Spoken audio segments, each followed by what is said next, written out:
dating using uranium. I'm just going to talk about a couple of somewhat interesting things on the way that we detect radiation,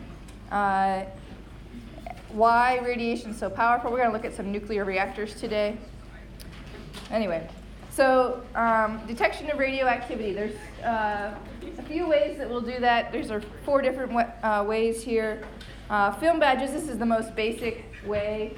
There's basically just a piece of film on a cardboard that darkens once you're exposed to radiation. So maybe you've seen someone wearing this, maybe if you get an x-ray or something like that. I think more commonly you see these types of badges. They have the 2 dots. These are dosimetry badges. I have an instrument upstairs in my lab that is x-ray fluorescence. And for a while, we had to have those types of dosimetry badges or ring badges, which is literally a ring of the film. And we had to wear those. That is regulated by OSHA.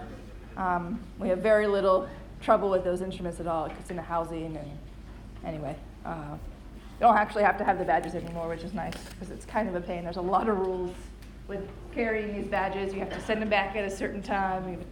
All kinds of paperwork. So anyway, more interesting types of radiation detectors includes Geiger counters. All right, so we looked at a Geiger counter a couple lectures ago. So this is kind of cool how this works. Basically, you saw the little handheld tube that I was pointing at different things.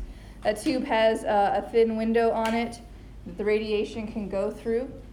That tube is evacuated, so it's a vacuum that contains then a gas. So this one has argon.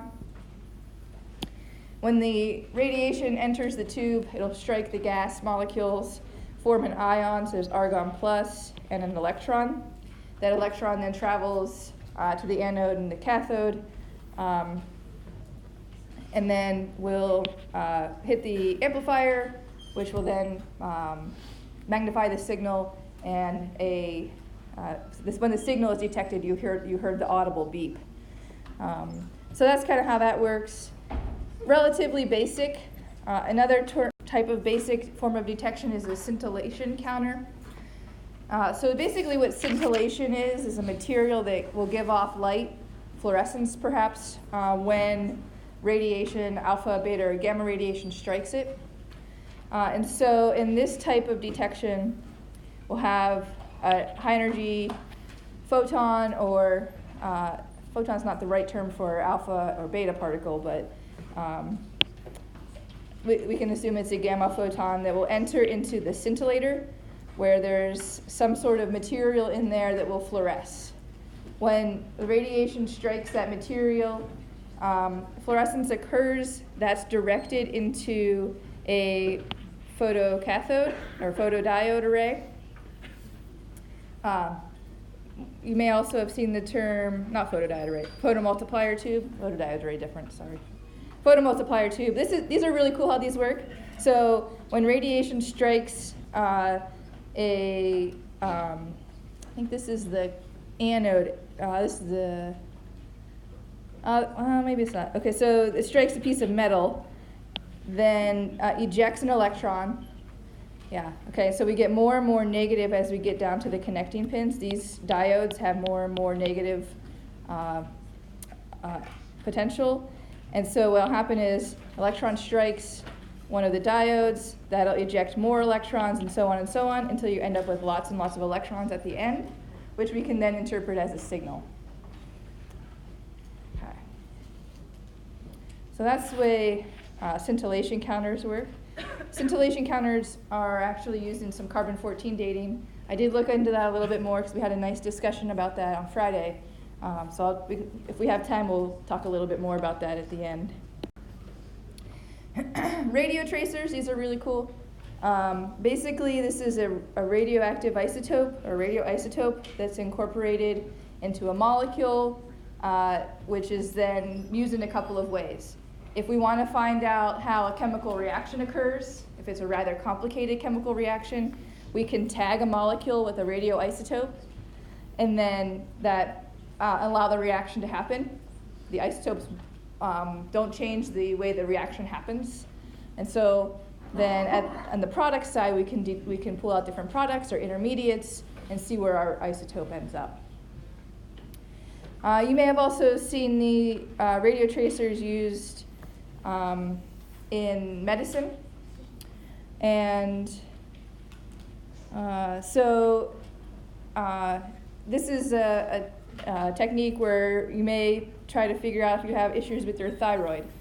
Iodine-31 is a radioactive isotope of iodine. What you would do is ingest this. The thyroid is one of the only main places where iodine will sort of hang out in the body. It's not the right word, obviously.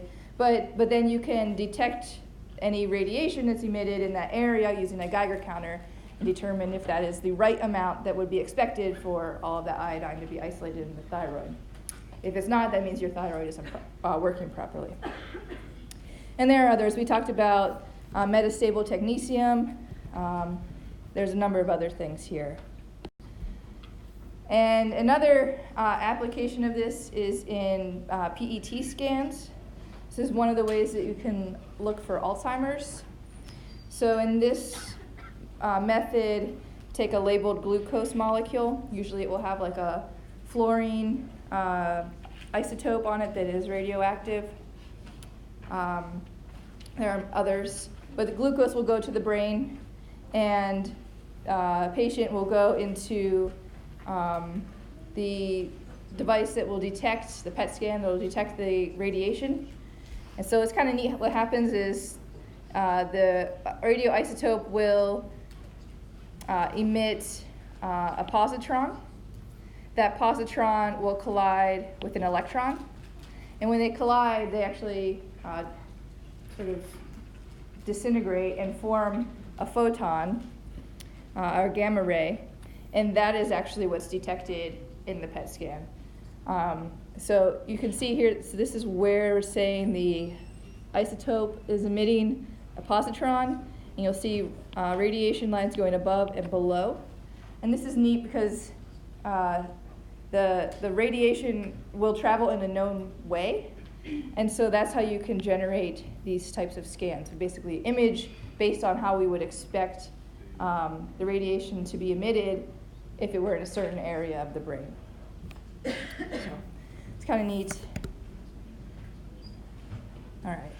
That's just kind of a brief overview of some useful applications of radionucleotides or radionuclides.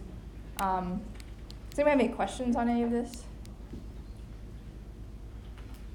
All right. Okay, so let's start thinking about nuclear reactions on a much larger scale. We know that nuclear reactions give off a very large amount of energy. That's why we can use nuclear reactors to form electricity. If we're looking in terms of energy per mass, nuclear reactions give off a lot more energy than a chemical reaction would. And the reason is that we lose mass in the form of energy. And you've seen this equation, I'm sure, E equals mc squared. So Einstein's theory of relativity is going to come into play here.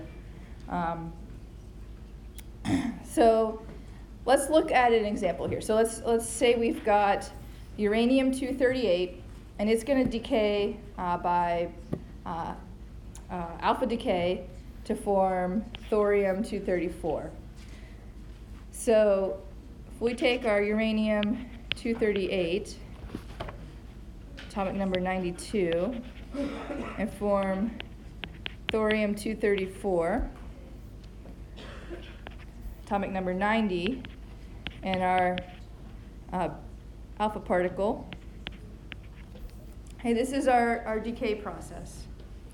And so if we were to look at the total mass on either side of the arrow here, what we would find is that the mass of the uranium will be 238.0003 AMU, atomic mass units.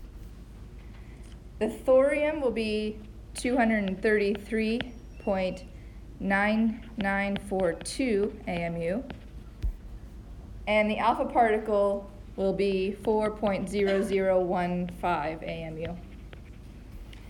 All right, so if we add up the mass of our products and our reactant and find the difference in mass, delta M, or 233.9942 plus 4.0015. Subtract out that of the reactant, 238.0003. The change in mass is going to be negative 0.0046 grams. But this is somewhat surprising, right? We always say mass can't be created or destroyed. And that's still true. It's just now that our mass is in the form of energy, as given by the theory of relativity. Okay? So we can figure out the amount of energy that this mass corresponds to.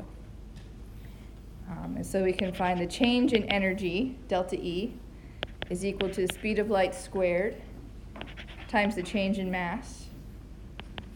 And that's going to be 2.9979 times 10 to the 8th meters per second squared, all that squared, times our mass change. Also note the negative sign here. So that's an exothermic process, so it's giving off heat. And that's grams.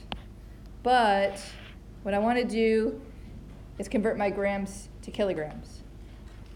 We'll get to why here in a second. 1 kilogram, 1,000 grams. Okay, grams cancel, we're left with kilograms. When we multiply this out, we should end up with a change in energy of equal to minus 4.1 times 10 to the 11th meters squared over seconds squared times kilograms. And this unit is the SI unit for joules. So now we've figured out energy in joules. That's why we converted to kilograms. So this is the amount of heat that's given off per mole. Huge amount of heat, okay? And with just a simple nuclear decay reaction, first order kinetics. Okay? And this is why nuclear reactors work. So it gives off a lot of energy per mass of substance. All right, questions on that?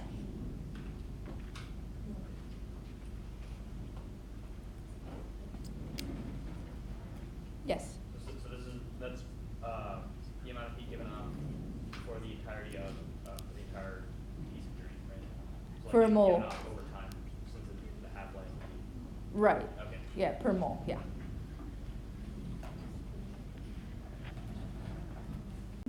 And this is associated with changing 1 mole of substance to another mole of substance. And then, okay. We can also figure out the amount of amount of energy that's lost, mass that's lost, with just 1 particle. Okay, and this is referred to as the mass defect. So what we end up finding is that the mass of a nuclei is always less than the masses of the individual particles from which they're composed. So here's an alpha particle, 2 protons, 2 neutrons. And we're going to look at how the mass of the 2 protons and the 2 neutrons compares to that of the alpha particle. So the mass of 1 proton is 1.00728 AMU. We've got 2 of those, so we're going to multiply that by 2. Mass of 1 neutron is 1.00866 AMU. We've got 2 of those. If we sum these 4 particles up, sum the mass up, we'll find that we end up with 4.03188 AMU. But independently measured, the mass of an alpha particle is 4.00150 AMU. So there's actually a pretty big difference between these two. The change in mass here is the difference in mass. So the 4.03 minus the 4.00 is 0.03038 AMU. And this mass is referred to as the mass defect.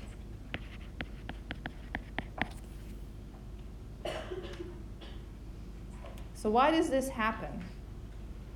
Well, if we think about taking one alpha particle and breaking it apart into 2 protons and 2 neutrons, what would we need to do? It doesn't decay on its own. So what could we do?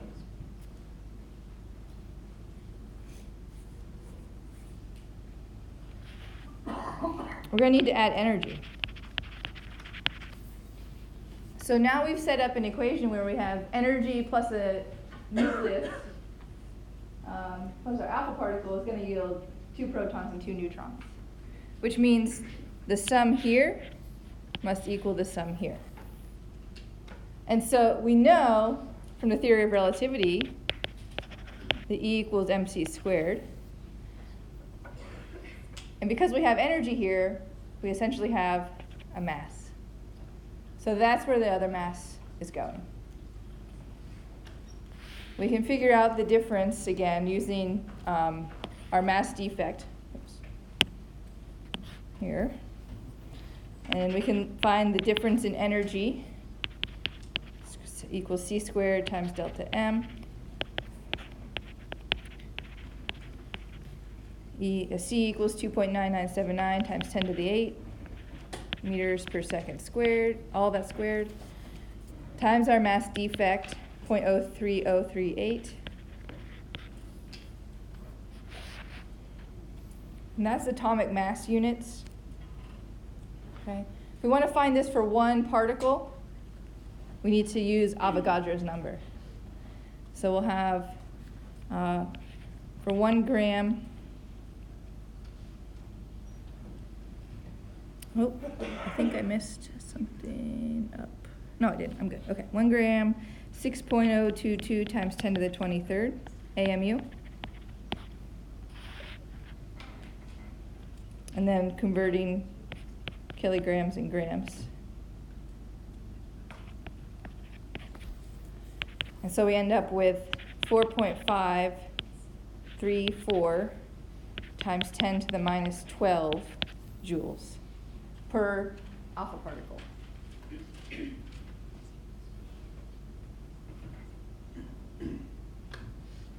Okay.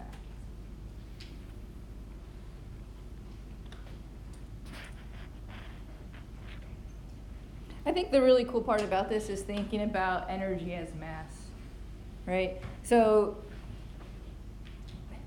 you take your 4 particles and they don't sum up to the alpha particle. It's kind of strange, but the fact that we have the theory of relativity and that can account for it is kind of interesting. All right, questions on that? Yes?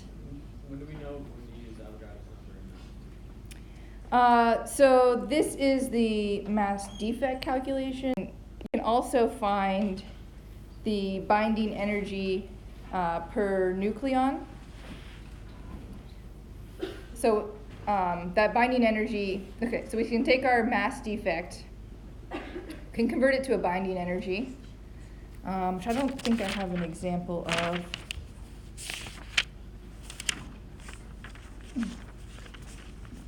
Anyway,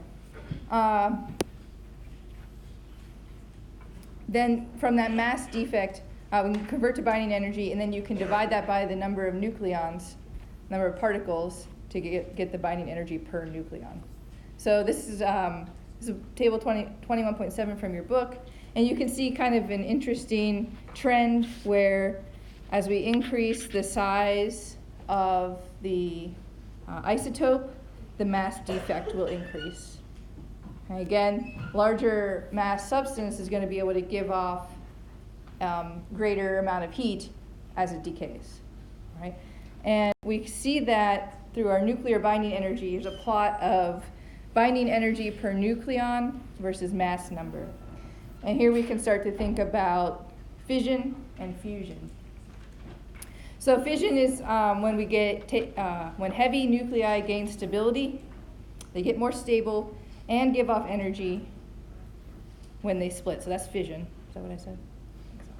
And then in fusion, lighter nuclei can combine to give off energy. Okay. So lighter nuclei, as in this is our helium-4 isotope, our alpha particle, and then we max out at maybe around 56, and then it decays from there, the amount of energy per nucleon. So what we find is that fission for our heavy nuclei is going to give off energy, but fusion for our lighter nuclei is going to give off energy. Yes? Do you know why there's a drop from helium to helium? I'm not sure. Yeah, sorry. That might, I wish this was more detailed. This probably has to do with stability and electrons and things like that. Probably not electrons. Yeah. Okay. That's for fusion reactions. Ideally, do you want to, if we were to have a functional fusion reactor, Yeah. ideally we would want to fuse to higher 56 to get the most energy out of it? I think that it wouldn't make, as long as the difference is huge, like, so from here to here is a huge difference. Yeah. So I think as long as you have a big enough energy, you wouldn't have to go all that way. You don't gain that much going from here to here. Oh, okay. Yeah. So fusion is is a reaction that happens in the sun. Okay, so we take our hydrogen, they fuse to form helium. People have tried to do this on Earth, but it turns out you need temperatures greater than the sun on Earth in order to do this. Back in, I think it was the 90s, a couple of electrochemists thought that they had figured out cold fusion. And because what they were doing some electrochemical experiments, they found that a tritium isotope it's an isotope of hydrogen, and their reaction gave off a lot of heat. And so they're like, oh, okay, we have a radioisotope, we have a lot of heat, we must have done fusion. Lots of people tried to duplicate their data, they weren't able to do so, and I think it was 2004 when they officially said, okay, this is not a thing that has ever happened. So back to the drawing boards with that, I guess, so something for you to work on at home as your homework. But we do use fission. So here's again, a picture of our nuclear reactor. There are lots of reactions that take place in a nuclear reactor. This is one example, one possibility. I think your book uses a different one. So what we'll see is that uranium, in this case uranium-235, is bombarded by a neutron. It's coming in. And that decays then into barium-139 and krypton-94. Again, more neutrons come in, can bombard uranium-235 nuclei, form more of those things, form other things. Here's rubidium-90, here's cesium-144, and so on and so forth. So you have a cascade reaction. Every time a neutron hits a uranium, it generates more neutrons and other large particles. Those neutrons then go on to react with other uranium. So it's just it's a cascading, exponentially increasing amount of reaction. And every time we get fission, then we also get heat. A nuclear power plant with steam coming out, that is steam, just steam. That is not to say there are not environmental issues with nuclear reactors. When the nuclear fuel is spent, so the way that a nuclear reactor works, oops.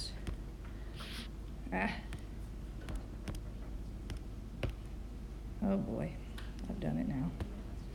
Okay.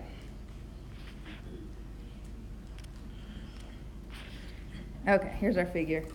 So here we have our nuclear fuel rods. So that's going to be the uranium material. There's actually going to be some control rods that can be raised and lowered that's going to help speed up the reaction if need be or slow the reaction if need be. Stops the bombarding of neutrons. And all of that is located inside a water tank that is pumped into, that water is pumped into another tank with water in it. That tank is open and allows steam to be generated. When that steam is generated, it operates a turbine and creates electricity. A lot of the times you'll see these nuclear reactors are located next to large bodies of water, and that's because they take water from the river or lake and use it to condense the steam back into water, which then cycles back into the reactor, the steam part of the reactor. So it's just sort of a loop. None of the nuclear part is anywhere near the river or lake, however. That is completely enclosed. So when we need to put it somewhere. And it's not that it's spent and completely no longer radioactive. It still is radioactive and will be for a very long time.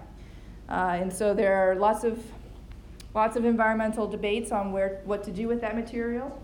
It gets enclosed in very large lead containers. There have been proposals to bury the spent material under mountains. That can cause a problem. I think maybe you've heard about trying to store this at Yucca Mountain. I believe, was that New Mexico or Nevada? Yucca Mountain is a sacred mountain to indigenous people. So there's political issues that go into that. And not only that, there is technically still the possibility of earthquakes, even though that is a relatively stable place. But if an earthquake were to happen, that would be the wrong place, right? We wouldn't want that to happen there. It could open up the boxes, and we could be exposed. So lots of environmental issues with nuclear reactors, and that's the main reason why, is what do you do with the waste? This is a cool figure with relatively good recent data. I tried to find any more recent, and this is exactly what I came up with.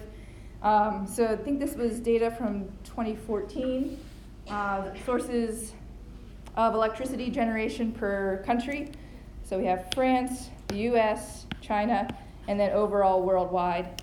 And nuclear power is the blue part. So our chunk in the US is 19%. 19% of our electricity comes from nuclear.